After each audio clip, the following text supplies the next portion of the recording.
నమస్తే అండి.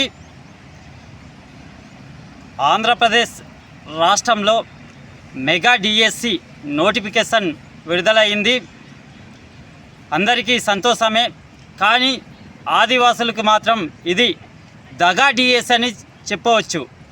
ఎందుకంటే సుప్రీంకోర్టులో జీవో నెంబర్ 3 కొట్టివేసిన సందర్భంలో రోస్టర్ పాయింట్ వైజ్ చూస్తే పాడేరు డివిజన్లో 400 పోస్టులు ఉంటే అందులో మన ఆదివాసులకు వచ్చే పోస్టులు ఒక్క 24 పోస్టులు మాత్రమే.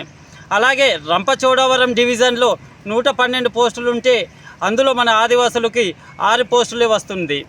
మొత్తం 2 కలిపితే ఆదివాసులకి 30 పోస్టులు మాత్రమే వస్తుంది. కాబట్టి ఆదివాసీ యువత మేలుకొండి. మీరు ఎక్కడో విజయనగరం కానీ వైజాగ్ అవనిగడ్డ కోచింగ్ సెంటర్లో ఉంటే లాభం లేదు. రోడ్డు పైకి వచ్చి మన యొక్క నిరసన గలం ప్రభుత్వానికి తెలిసేలా తెలియజేయడమే మన ముందున్న లక్ష్యం. కాబట్టి ప్రతి ఒక్క ఆదివాసీ ఈ ఉద్యమంలో పాల్గొని ప్రభుత్వం దిగి వచ్చేదాకా పోరాటం చేయాలని నేను కోరుకుంటున్నాను. అలాగే గ్రామ స్థాయి వార్డు మెంబర్ కానీ సర్పంచ్, ఎంపీటీసీ, జెడ్పీటీసీ, ఎమ్మెల్యే, ఎంపీలు మీకెందుకు మేము ఓట్లేసి గెలిపించాం? మీరు ఏం చేస్తున్నారు? ఎవరి తరపున పనిచేస్తున్నారు? మీరు ఎందుకు ప్రశ్నించడం లేదు? కాబట్టి మీరు ఖచ్చితంగా ఆదివాసుల పక్షాన నిలబడండి, కొట్లాడండి.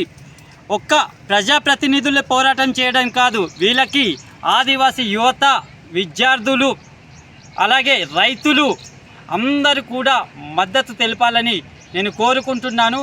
ఖచ్చితంగా అందరూ రోడ్లపైకి వచ్చి నిరసన తెలియజేస్తే తప్ప ప్రభుత్వం దిగివచ్చే ప్రసక్తి లేదు.